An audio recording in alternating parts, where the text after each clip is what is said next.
people are curious about the animation software I use to make my game Monster Mansion 3D. And this is just a little guy I found at a pizza parlor.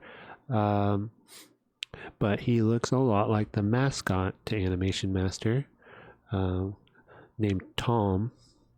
I was planning to make this video, and I'll run a clip of myself installing Windows XP on my computer and what that looked like. YouTuber Greg Toad made a video called The Evolution of Cool. And in his video, there is what looks like a webcam sort of overlay on Windows XP with the Bliss background. I clicked on his video and I was really glad I did, because he was addressing kind of the small channels and how we're the kind of salt of the earth. That I felt really connected to that.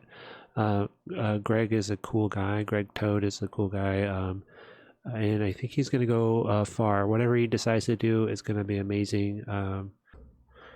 DirectX diagnostic tool. Sorry if this magnifying lens is annoying, but it'll help you see what's inside my computer and we can talk about it. Mr. Blue Sky was a song I really liked, and I just named my computers that. It sort of also reminds me of the Bliss background. So that's what I've installed here, using Rufus, the installer tool. And here we have a gigabyte motherboard, the Z68XP. It's got XP in the name. It wants to be an XP machine, UD3P.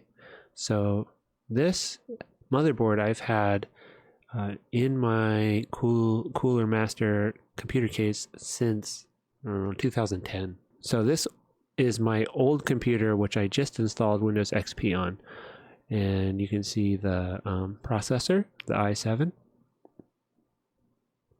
8 CPUs, 16 gigs RAM. Okay, let's move over to the graphics card.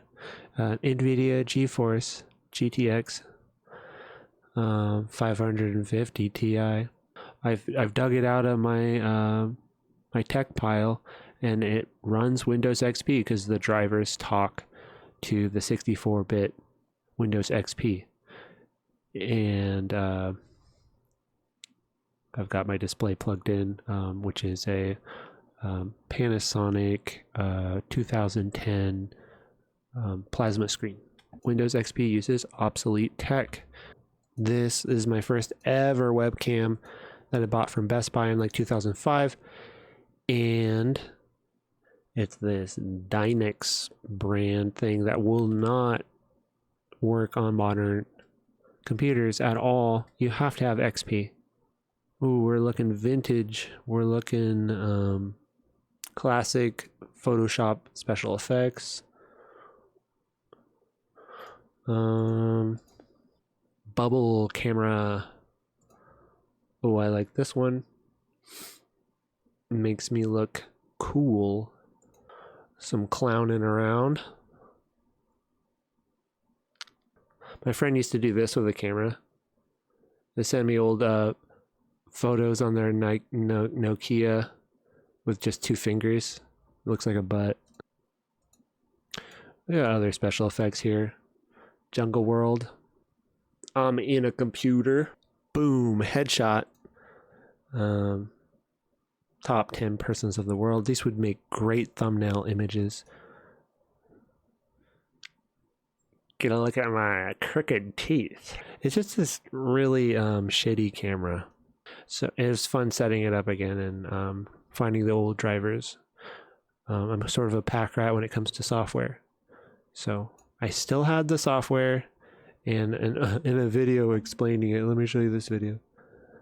So before YouTube, before people using Grok and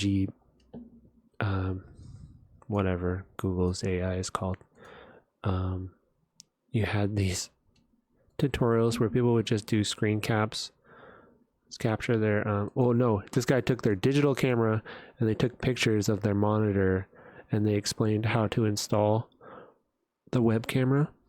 What's cool about QuickTime Player is you can grab the time You grab any time in the timeline and it goes to that. Oh, let's look at their computer case. Yeah, we got an E-machines, and he's showing now you can plug in your camera and it's found, but you have to like intercept Windows installing drivers for you and pick the driver and then plug in your camera, and then you can see it. So we're not done yet with the obsolete tech. There it is. Whoa, blinding. Here's my tablet. You doodle on the screen. I need to plug it in.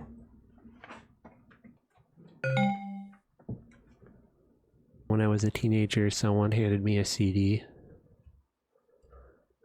And it was a pirated version of Photoshop 7.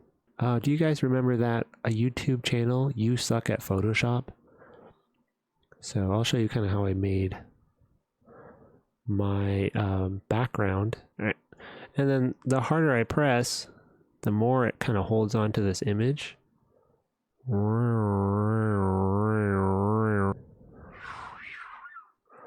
But if I let go of the pressure on my tablet, it lets go of the brush size. Motion detection. So I imagine people use this to know if there was any mountain lions, any cougars walking into their backyard to eat their chickens. To see this motion. Wow. And then their chicken would be gone. But what's cool about this software is that I got my little floating head here, and it just, you know, no matter what, it's going to float above different windows. So Clippy here is supposed to have Microsoft Sam voice when he talks, but I haven't figured that out.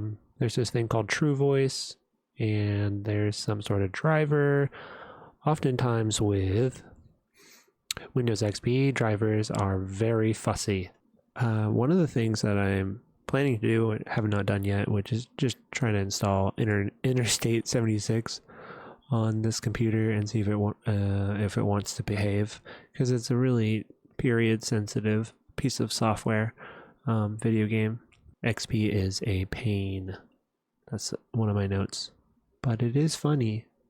We have over here in accessories. You know that when they changed Wingdings, the Dingbat font by Microsoft to Webdings, when they changed it to Webdings, they changed, so if we go to all caps, New York City is, I don't know.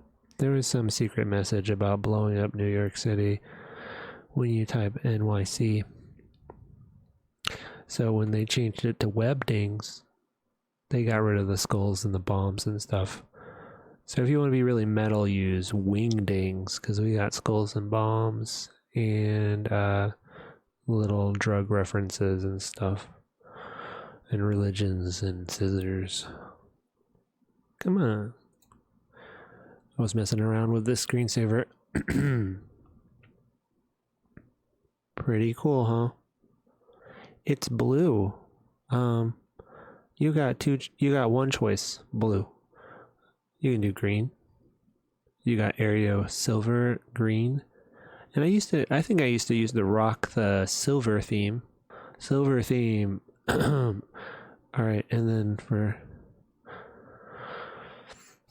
backgrounds, you got all these classics. Did you know Space Cadet was made by Maxis? I didn't know that till yesterday. New game.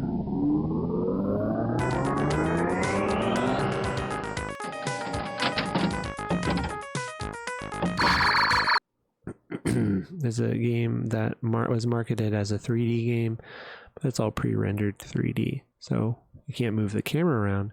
But they're very, I really like the way these pop, like these 3D Studio Max or Alias, Maya, whatever they use to animate this.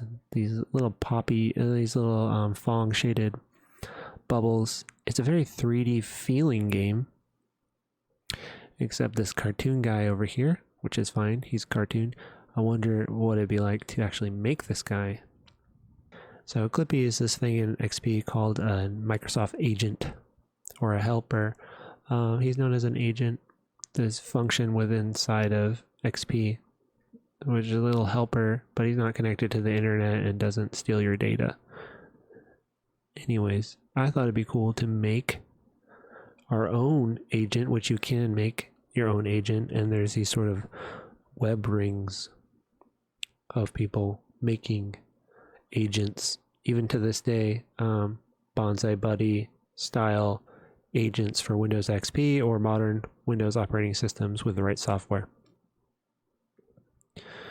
So in order to do something three-dimensional, like Clippy is, he's a three-dimensional guy, we have to use three-dimensional software, which brings me to... Alright. So this is called Animation Master.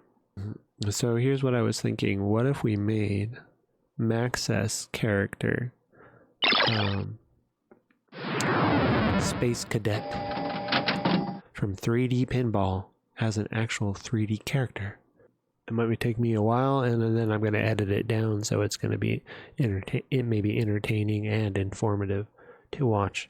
So he's a pretty straightforward guy, and we'll just use this as a reference, and we'll refer back to it.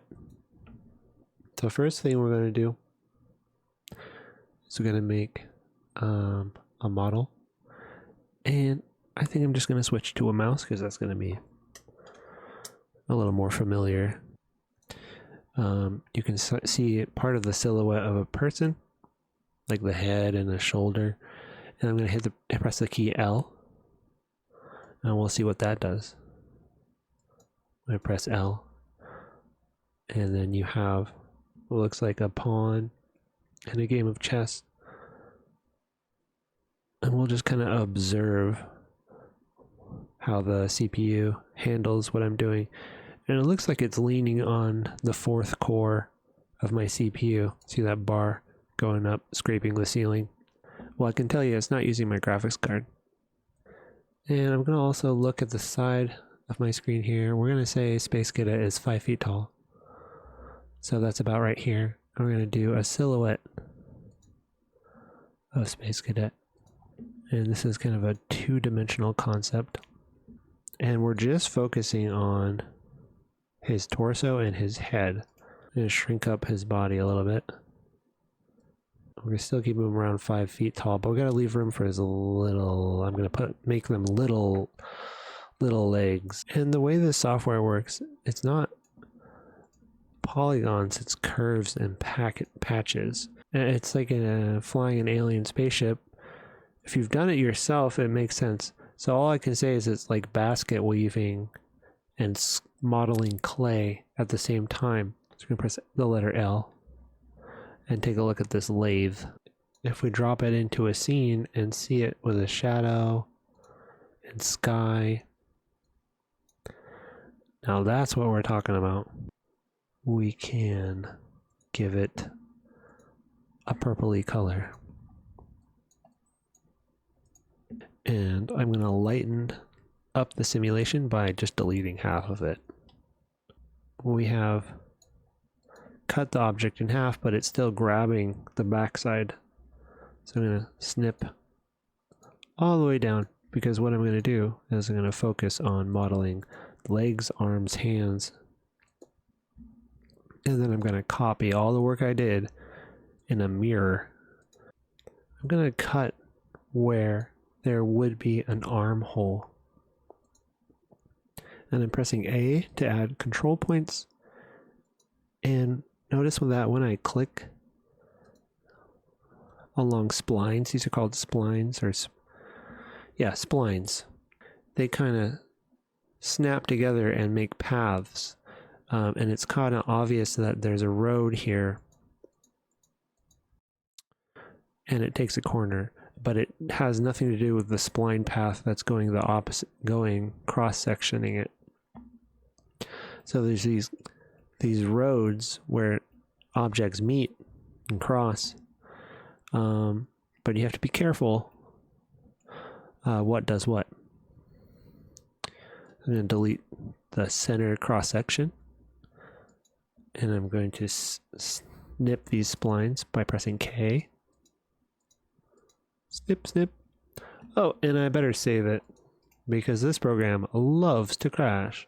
I want to make a more rounded ellipse, so I'm going to go into my settings called bias. So I've selected this whole circle by selecting the spline and pressing the period key. I've selected this whole thing here. And I'm going to change what's called the weight or the bias. I'm going to turn it up to from 100% to 150, and then I'll round the edges a bit more, making it more of a rounded ellipse. And because this dude, his bodies are not round all the way around, they're kind of flat shapes. I'm gonna squeeze this body, squeeze like that. Actually, I'm gonna stretch this arm, stretch with the stretch key S. What's going on here? Why aren't there patches? Because 4 control points connected together make a patch. 5 control points connected together don't make a patch automatically, so you have to select the 5 control points and ask Animation Master to make you have to ask it politely to make you a 5-point patch. And I have a shortcut key to do that.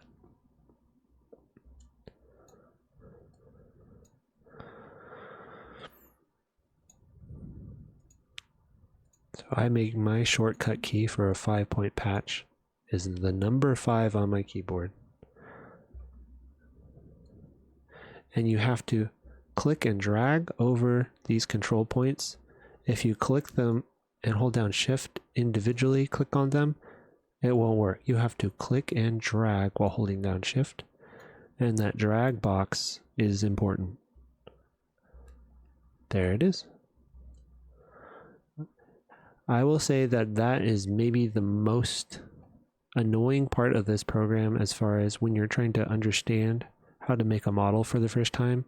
Making a 5-point patch is confusing, but also necessary if you're making any sort of complicated objects in this game, especially a humanoid. So now, if you've done any Blender or 3D work, you're gonna know there's a button that makes objects extrude, and this is no different. This program is no different. I'm going to extrude my splines to make an arm. So I'm making shapes that look like an arm. I'm not worried about being perfect. I'm just making a shape that looks like something. I learned that trick from the Samurai Jack director, Genndy Tartakovsky, Dexter's Lab. He said he was terrible at drawing until he learned that all he was trying to do is make shapes that looked like an arm or a leg or a hand or a face. And then he stopped stressing out about making it look perfect. We're doing the same thing down here. I'm doing it quicker now because I'm not describing it in real time. Rotate with the letter R for rotate. So the tools in Animation Master are quite simple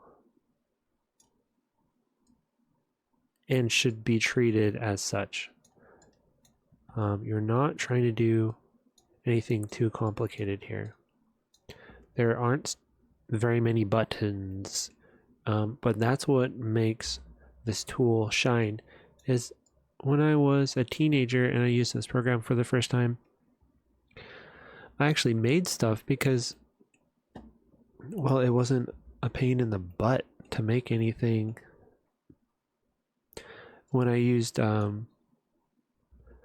programs like Maya later in my community college days, there's too many buttons. And I knew there was too many buttons in Maya and other programs like Blender because I would get overwhelmed and my ADHD brain would not want to make anything because there's too many options. I'm going to extrude, but then I'm going to extrude again. And I'm going to delete this one because what that does is a trick. Instead of having a curved leg, we have a cutoff here. And it looks like a stump. So why would I do that? We want to make a reverse stump. There we go. And these will be the beginnings of boots. This tube will become my boot, and I will delete the spline at the end, and I will connect the splines together to make an end. Look at that. Isn't that cute? Wireframe. I can see the chicken wire here, giving it kind of that flour sack weight. These are boots after all. They're carrying the whole weight of this Space Cadet. I like to add some casual coloring, you know, kind of before we get into any serious coloring or texturing. I like to do something that helps me kind of understand what's going to happen when light hits my object. I'm going to put a little hotspot. You know, when you paint your apple in class, and there's this this glowing mark called a hotspot.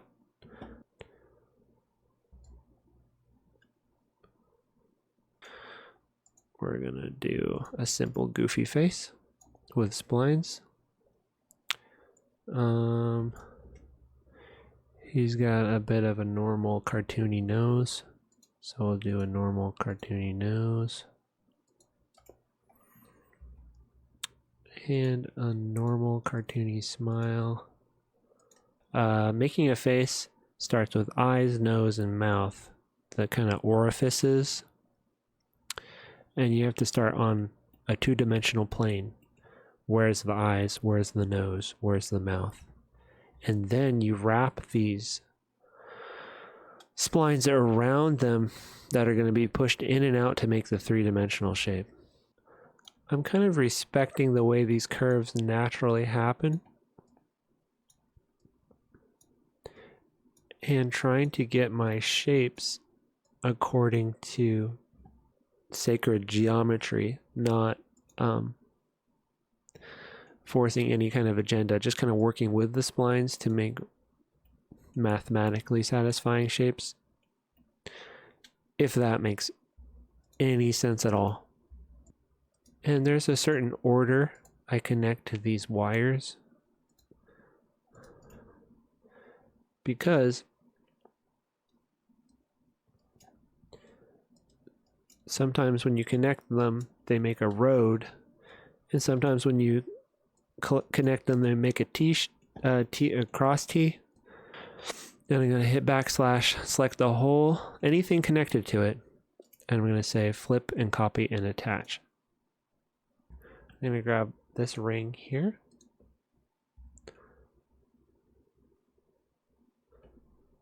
This will represent something that's being popped out.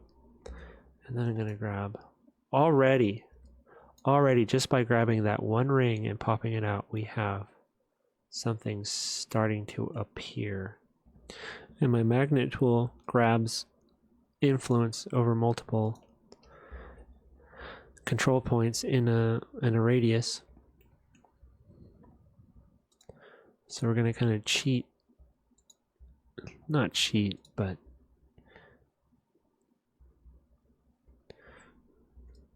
I'm going to flex this shape, kind of like, and these will become rounded corners once the rest of the head is in place. I'm going to grab this outer edge, I'm going to extrude it. And I'm going to actually simplify what's happening here by grabbing every other spline here and here, deleting them, and I'm gonna make a special connection here where it's a dead end. A dead end. The spline hits a dead end here, and that'll make for less less control points. I'm trying to go for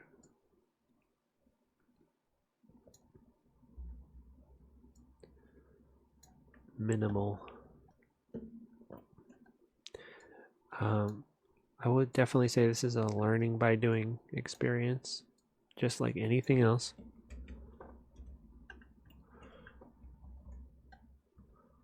Yeah, I'm gonna bring it down. Grab the whole thing and then flip, copy, attach. There we go. Something's up with that. We're gonna make a more normal shaped head.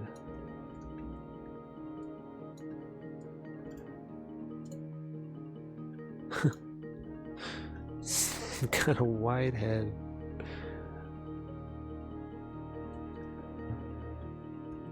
.01.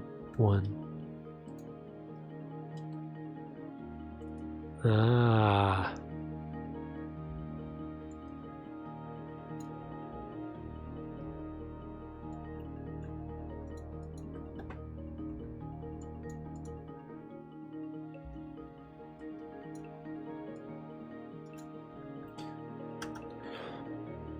Okay, let's do his helmet and his eyeballs. Ooh, we got some wrinkles going on here.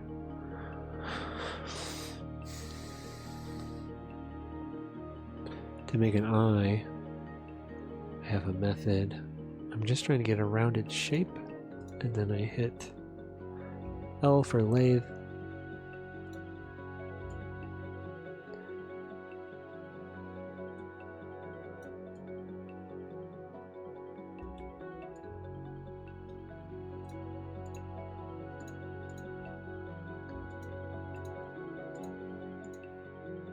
We got a Mega Man style helmet. Boom. Boom. Rock. Back. Cut. Cut. Cut. Cut. Cut. Cut. Cut. Rotate. We got that Mega Man thing going on. Boom. Boom. Alright. Bring it in. I don't care what it looks like. Just finish the job.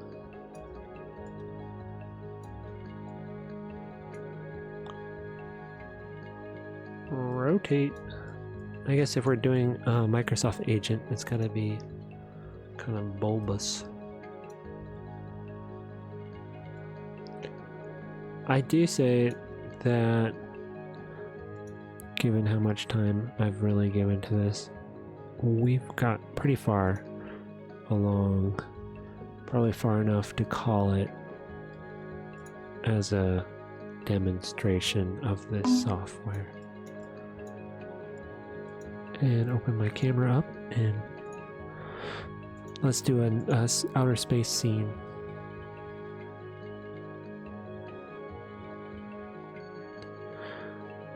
Some graphics. Got some graphics here. Let's grab these eyes. The beautiful eyes. Move them out. Doesn't that look better? All he's really missing is his ear nodules and a thumbs up and his spaceship. But I could be doing this all day, and that's okay with me because I really enjoy using this program. Thanks for tuning in. Thanks for subscribing. I really appreciate y'all for watching this. Thanks. Bye.